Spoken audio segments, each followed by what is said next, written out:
Gernika Lumoko udaleko kirol patronatuak rokodromo berri eta modernoa eraiki du Santanape kiroldegian. Azpiegitura honek aurrekoa ordezkatzen du.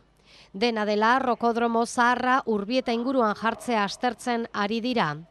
Azpiegiturak 3,6 metroko altuera eta eskalatzeko 77 metro kuadroko azalera dauka.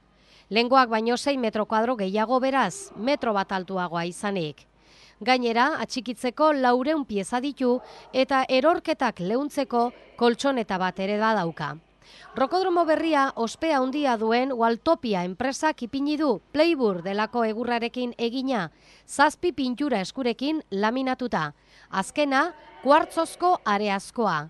Gernika Lumoko udalak 27.000 euro zuzendu ditu azpiegitura hau erosteko eta doan erabili ahal izango da.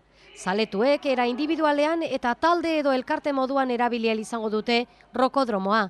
Aisialdian, modu profesionalean eta lehiaketa moduan erabil dezakete horretarako interesa dutenek edota ekimenen bat martxan jarri nahi dutenek.